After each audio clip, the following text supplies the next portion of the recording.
अस्सलाम वालेकुम दोस्तों। ड्रामा सीरियल दोलाब जे नई ईंदड़ी एपिसोड में छा थींदो तव्हांखे सॼी कहाणी ऐं अपडेट इन नंढड़ी ऐं छोटड़ी वीडियो में ॾींदासीं। वीडियो खे आख़िर ताईं ॾिसंदा। मुंहिंजे यूट्यूब चैनल तमीर जमाली खिताब में सब्सक्राइब कंदा तो सब्सक्राइब करण सां को अव्हां जो बैलेंस न करंदो काफ़ी असांजी हौसला अफ़जाई थींदी ऐं तव्हांखे बि वधीक वीडियो ॾिसण वटां मिलंदा। दोस्तों तव्हांजो टाइम वेस्ट कोन पिया करायूं, हलूं था पंहिंजी कहाणी ऐं अपडेट जी तरफ़। दोस्तों हाणे काकर रेस मंसूर सां ॻाल्हियूं कंदो ऐं रेस मंसूर खे इहो बि ॿुधाईंदो त मुंहिंजी भेण कूंज सोडल वटा तूं इन्ही खे हर हाल में वापसि कराए ॾे।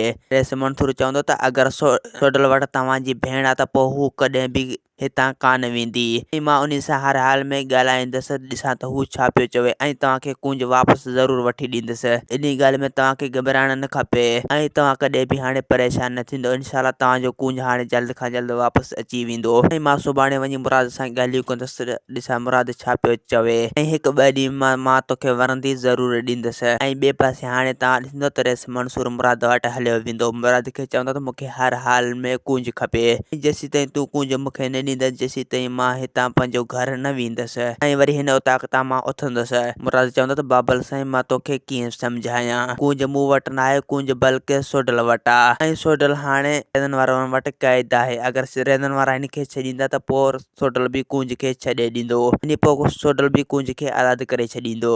जे करे हाणे तव्हां उन सां ॻाल्हायो त ऐं हू सोडल खे आज़ादु कनि ऐं असांजी पाण में बि बाबल साईं हाणे फ़ैसिलो करायो ऐं तव्हां बि रैदन वारनि जे मथां ज़ोर रखो त हू फ़ैसिलो कराइनि। रेस मंसूर चवंदो त मां उन्हनि सां ॻाल्हाईंदुसि, ॾिसां हू फ़ैसिले लाइ छा पिया चवनि ऐं मां पूरी कोशिशि कंदुसि ऐं उन्हनि जे मथां ज़ोर रखंदुसि त उहो फ़ैसिलो रखनि ऐं इन फ़ैसिले में ॿिन्ही धुरनि सां इंसाफ़ कयो वेंदो। दोस्तों हाणे तव्हां ॾिसंदो त रेस मंसूर हाणे ॿिन्ही धुरनि जो फ़ैसिलो कराईंदो। इहे सीन तव्हांखे हिकु ॿ एपिसोड में ॾिसण वटां मिलंदा ऐं ॿिए पासे तव्हां ॾिसंदो त रेस शाह नवाज़ जा माण्हू नाकाम थी वेंदा यानी हू हाणे सोडल जे ॻोठ में लामारा ॾींदा ऐं मुराद जो बार पीछो कंदा। बहरहाल मुराद हिननि खे कॾहिं बि हथ न ईंदो ऐं इन्हनि खे पीरियल ॾिसी वठंदो पियो। पीरियल वञी मुराद खे ॿुधाईंदो त रेस शाह नवाज़ जा माण्हू असांजे ॻोठ में लही पिया आहिनि, यानी हू सोडल जे घर ॿाहिरां बीठा बि हुया। मुराद चवंदो त हू हलिया पिया वञनि, पोइ तूं थो मूंखे ॿुधाईं। जेॾी महिल हू ॻोठ में दाख़िल थियनि तो मूंखे पोइ ॿुधाइजांइ, हुननि सां मां हिकु हिकाणी कयां ऐं उन्हनि खे ज़िंदा वापसि न छॾियां।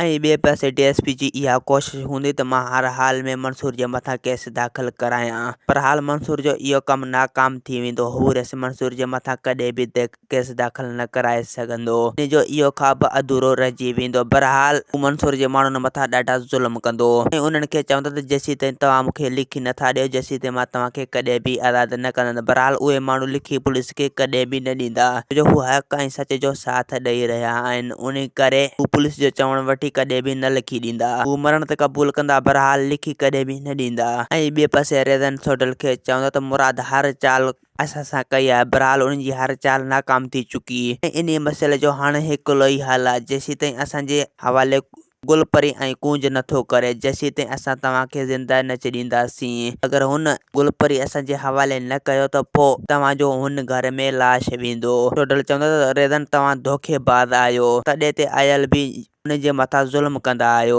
ऐं मूं इहो सोचियो बि न हो त तॾहिं ते आयल मथां तव्हां ज़ुल्म कंदो। रैदन चवंदो त सोडल तूं असांजो दुश्मन, छा तूं तॾहिं ते ईंदा असां तोखे बख़्शे छॾींदासीं, इहो हरगिज़ थी नथो सघे। ऐं ॿिए पासे रेस मंसूर कर जे मथां नियापो कंदो, उन खे चवंदो त जेसीं ताईं तव्हां फ़ैसिलो नथा कयो जेसीं ताईं तव्हांजा मसइला कॾहिं बि हल न थींदा ऐं तव्हां हिकु चकर फ़ैसिलो कयो आहियो, इनशाला मां तव्हांखे कूंज वापसि ज़रूरु वराए ॾींदुसि ऐं इन ॻाल्हि में सची आहे ऐं इहे तव्हां सां मुंहिंजो वाइदो आहे। मां हर हाल में कूंज ज़रूरु वापसि वराईंदुसि ऐं पर तव्हां सां बि असां सां वाइदो करिणो ई पवंदो जो तव्हां कूंज खे कोई बि नुक़सानु न पहुचाईंदव। दोस्तों असां ॾींदा हाणे इजाज़त, वरी तव्हां सां मिलंदासीं के नई वीडियो में। जेसीं ताईं पंहिंजो ख़्यालु रखंदा। ख़ुदा हाफ़िज़।